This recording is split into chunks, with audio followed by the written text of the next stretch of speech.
Now, the rift in the Democratic Party is growing deeper.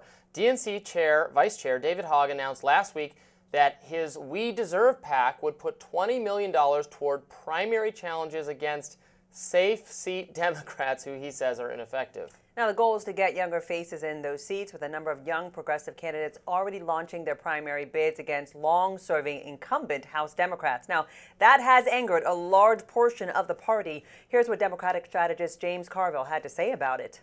AOC and her kind and this guy David Hogg, they want to run against other Democrats. Democrats are not the problem right now. Why don't somebody sue David Hogg? He's an officer of the Democratic National Committee. He is the vice chairman of the Democratic National Committee, and he's running against other Democrats. But I might give the DNC $10 and sue him. He's a contemptible little twerp. Hogg had the chance to respond on Monday. Here's what he had to say. Try it. That is my reaction. I would also say James Carville has not won an election since before I was born.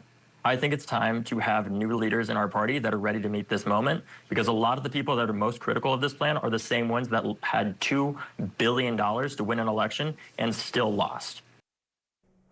What do you make of this, Bofta? Well, I think James Carville, the fact that he even says, AOC and her kind, he's just really out of touch.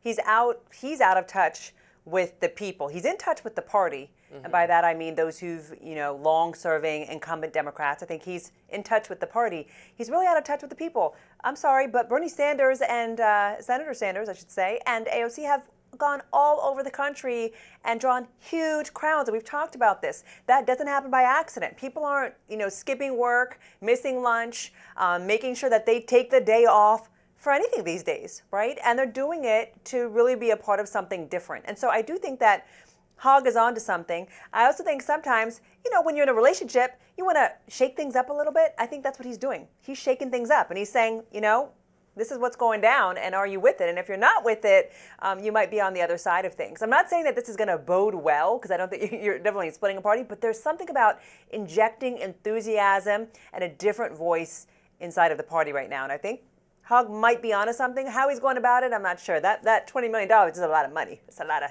ching-ching. Yeah, I mean, you say James Carville is out of touch with the voters, with the people, but is David Hogg really in touch with them? What is the evidence that he has any political insight or strategy or expertise, or that he knows what the people want? Now, look, I actually agree with him in part. I think the Democratic Party is excessively deferential to seniority and age. To a fault, that there are way too many people in charge of the Democratic Party who have simply waited their turn. I've said that a lot. So I can't entirely dismiss what Hogg is saying and doing here. I just also don't think he really has a strategy or a plan or necessarily knows what motivates Democratic rank and file, or what will make the Democratic Party, this is the important thing, more palatable to independent-minded voters, right, in the swing states. What brings back the working class, blue-collar voter who was supportive of Bernie, maybe, and then actually ended up voting Trump and has now kind of become a safe Republican? What brings those people in Michigan, in Pennsylvania, in Wisconsin back into the fold? And then, if you look at it that way, well, is it more of a James Carville type person or more of a David Hogg type person? I tend to think it's probably more of a person who has the cultural preferences of a James Carville-esque person, but maybe with some fresh new faces in the way David Hogg wants. Maybe that's the way to go about it. Not that I want to give advice to Democrats to make them more competitive. I'm happy to have them remain as non-competitive as possible. But I don't know, something along those lines. I hear you. I think I have questions for Hogg, which would be, who is determining what a safe blue seat is? And are these incumbents that have been minorities and women who've worked really hard to get into those seats? How are you determining what's safe? What's a safe blue seat?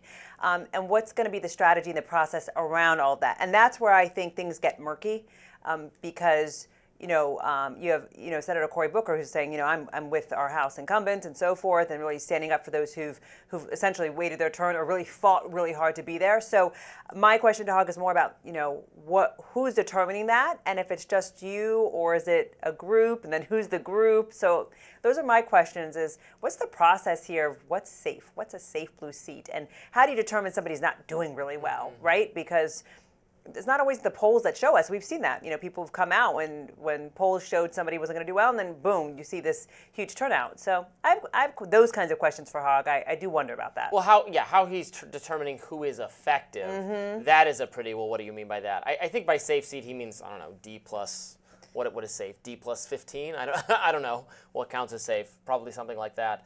And is he driving resources away? Is he driving the $20 million that could be used to really help out someone who is effective and could use that money? Money can be hard to come by.